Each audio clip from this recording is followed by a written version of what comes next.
Hi everyone, I am Ashmi. Welcome to my channel. இன்னைக்கு நான் உங்களுக்கு கேக் செய்கிறது, அதாவது க்ரோஷால கேக் எப்படி பின்னுறது, கேக் ஷேப்பில் பின்னுறதுன்ட்டு நான் உங்களுக்கு சொல்லித்தர போகிறேன். எப்பவும் போல் ஃபஸ்ட்டு ஒரு ஸ்லிப் நாட் போட்டுக்கலாம்.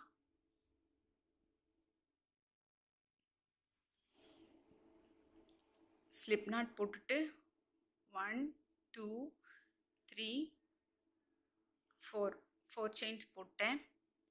ஃபஸ்ட்டு செயினை ஸ்லிப் நாட் போட்டு ஜாயின் பண்ணிடுறேன். நான் இதில் மொத்தம் 10 ஹாஃப் டபுள் க்ரோஷே போட போகிறேன்.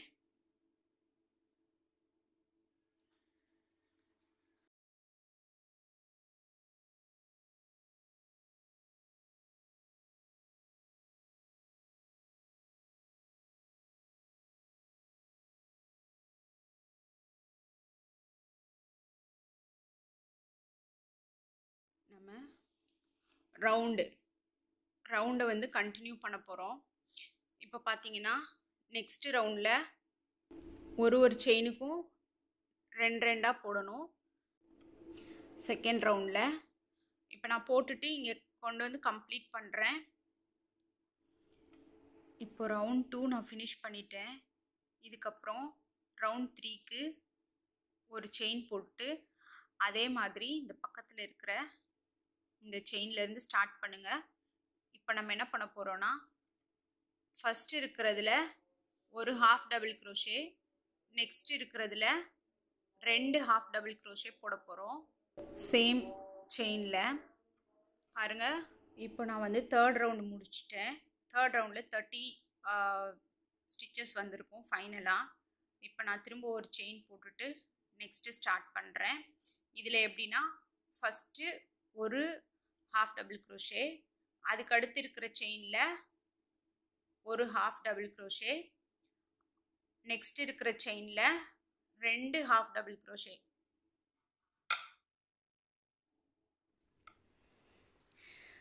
இப்போ ஃபோர்த் ரவுண்டு முடிச்சாச்சு. நெக்ஸ்ட் ஃபிஃப்த் ரவுண்டுக்கு நான் என்ன பண்ண போகிறேன்னா, ஒன்றுலையும் ஒரு ஹாஃப் டபுள் க்ரோஷே போட போகிறேன். ஒரு செயின்லேயும் ஒரு ஹாஃப் டபுள் க்ரோஷே.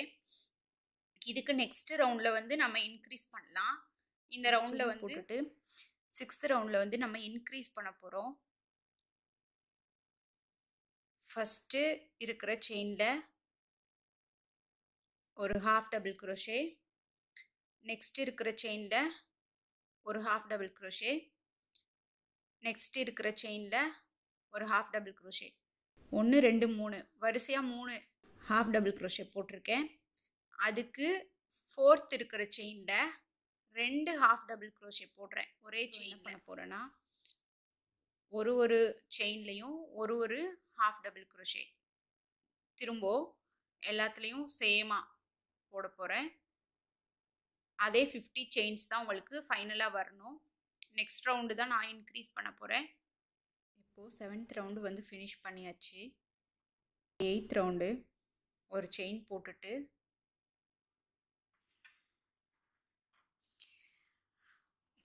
ஒரு ஹாஃப் டபுள் க்ரோஷே, நெக்ஸ்ட்டு செயினில் ஒரு ஹாஃப் டபுள் க்ரோஷே, நெக்ஸ்ட்டு செயினில் ஒரு ஹாஃப் டபுள் க்ரோஷே, நெக்ஸ்ட்டு செயினில் ஒரு ஹாஃப் டபுள் க்ரோஷே. இப்போது ஃபஸ்ட்டு 4 செயினில் தனித்தனியாக ஒரு ஹாஃப் டபுள் க்ரோஷே போட்டிருக்கோம். இந்த 5வது செயினில் 2 ஹாஃப் டபுள் க்ரோஷே போட போகிறோம். இப்போது 8th ரவுண்டு கம்ப்ளீட் பண்ணியாச்சு. இப்போ இந்த 8th ரவுண்டில் பார்த்தீங்கன்னா உங்களுக்கு 60 செயின்ஸ் வந்திருக்கும். நம்ம திரும்ப ஒரு செயின் போட்டுட்டு இந்த ஒரு செயின்லேயும் ஒரு ஹாஃப் டபுள் க்ரோஷே தான் போட போகிறோம். இதில் தான் வந்து நம்ம கேக் மாதிரி இந்த இதில் பண்ண போகிறோம். கீழே வந்து நம்ம இந்த சைஸுக்கு பின்னணும். இப்போ நான் வந்து இந்த இடத்துல எப்படி டர்ன் பண்ணுறது அப்படின்றத இந்த இதில் நான் சொல்கிறேன். இப்போ லாஸ்ட்டாக நான் வந்து 60 ஸ்டிச்சோடு நான் வந்து நிறுத்தியிருக்கேன். இதுக்கப்புறம் நான் என்ன பண்ண போகிறேன்னா, ஒரு செயின் போட்டுட்டு பாருங்கள், இப்படி திருப்பிட்டேன். இந்த செயினில் 2 நூல் இருக்குது. அதில் வந்து மேலே இருக்கிற நூல் இல்லை, கீழே இருக்கிற இந்த ஒரு நூலில் மட்டும் ஃபுல்லாக வரிசையாக வந்து நான் ஹாஃப் டபுள் க்ரோஷே போட போகிறேன். பாருங்கள், காட்டுறேன். கீழே இருக்கிற ஒரே ஒரு நூல் மட்டும் எடுத்து ஹாஃப் டபுள் க்ரோஷே போடுறேன். இந்த இடத்துல பார்க்கும்போது உங்களுக்கு தெரியும், இல்லை இங்கே இருக்கிற ஒரே ஒரு நூலில்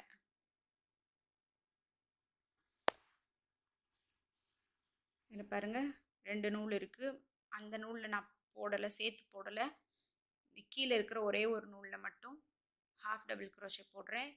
அதே மாதிரி இந்த ரவுண்டு ஃபுல்லாக நான் போட போகிறேன்.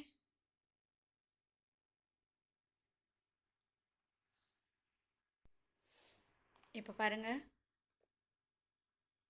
இந்த இடம் தெரியுது பாருங்கள், இதுதான் டர்ன் பண்ணது. டர்ன் பண்ணியிருக்கேன். இப்போது இதை வந்து ஒரு மூடி மாதிரி ஆயிடுச்சு. இப்போ நம்ம இப்போ ஃபுல்லாகவே ஒரு செயின்லேயும் ஒரு ஸ்டிச்சஸாக நம்ம இந்த லாஸ்ட் வர இந்த ஹைட்டுக்கு வந்து பின்ன போகிறோம். நான் இந்த ஹைட் ஃபுல்லாக பின்னிட்டு உங்களுக்கு லாஸ்ட்டில் எப்படி ஃபினிஷ் பண்ணுறதுக்கு உங்களுக்கு அந்த பேசிக்கான கேக்கோட மாடல் வந்து கிடச்சிடுச்சு.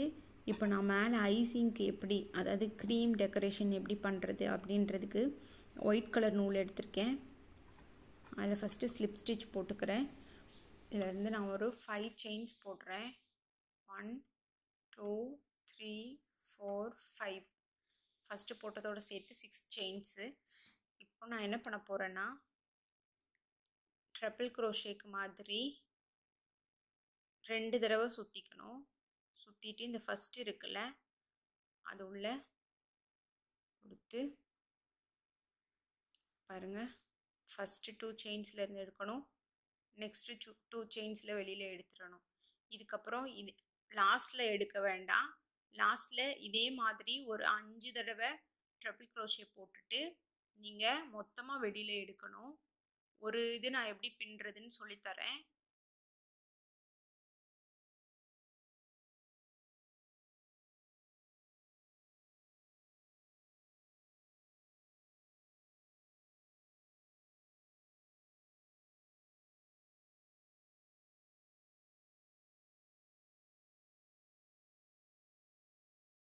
மொத்தம் 6 இது போட்டிருக்கேன்.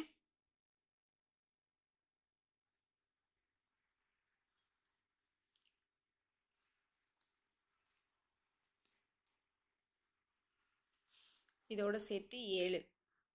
இப்போது நான் என்ன பண்ணுறேன்னா, லாஸ்ட்டாக இது மாதிரி ஊசியில் நூலை கோர்த்து இது எல்லா வழியாகவும் வெளியில் எடுத்துடுறேன். எடுத்துட்டு இங்கே ஒரு செயின் போட்டுட்டேன். இப்போது நெக்ஸ்ட்டு 1 2 3 4 5 செயின்ஸ் போட்டாச்சு. இப்போது திரும்ப அடுத்த இது வந்து இங்கே இந்த இடத்துல ஒரு செயின் போட்டிங்கள்ல, அதில் 1 2 அதே மாதிரி 7 இது போடுங்க.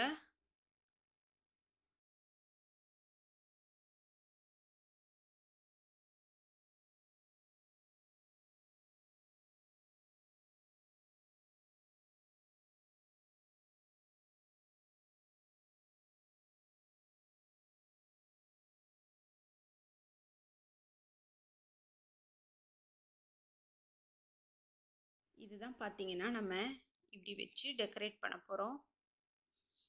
பாருங்க, ஐசிங்க்கு நம்ம இப்போ இந்த ரவுண்ட் அளவுக்கு இதை கண்டினியூவாக இதோட லென்த்துக்கு ஃபுல்லாக அந்த ரவுண்டோட இதுக்கேற்ற மாதிரி நான் வந்து பின்னிட்டேன். அதே மாதிரி நான் 2 பின்னியிருக்கேன். ஏன்னா கீழே ஒன்று வைக்கணும், மேலே ஒன்று வைக்கணும். 2 இது நான் பின்னியிருக்கேன். அதுக்கப்புறம் வந்து நல்ல நீளமாக நூல் விட்டுட்டு கட் பண்ணியிருக்கேன். இது எதுக்குன்னா, இதில் இப்போது ஊசியில் நூல் கோர்த்துட்டு நம்ம இந்த ரவுண்டில் மேலே இப்படியே வச்சு இதை தைக்க போகிறோம். அதே மாதிரி கீழையும் இந்த இதை இந்த மாதிரி கீழையும் இந்த மாதிரி வச்சு தைக்க போகிறோம். பாருங்கள், இந்த மாதிரி பெரிய இந்த நூல் உள்ளே போகிற அளவுக்கு மாதிரி ஊசி எடுத்திருக்கேன்.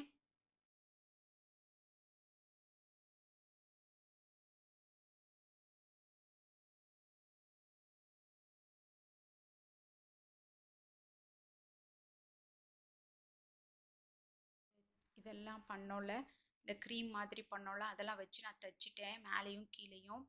அதுக்கப்புறம் என்கிட்ட இருந்த ரோஸ் அந்த இதை வந்து சும்மா டெக்கரேஷனுக்காக நான் இங்கே பேஸ்ட் பண்ணியிருக்கேன். வீடியோ பாருங்கள், உங்களுக்கு பிடிச்சிருக்குன்னு நான் நினைக்கிறேன். எல்லாருக்கும் happy new year. Thank you for வாட்சிங். Thanks for every one.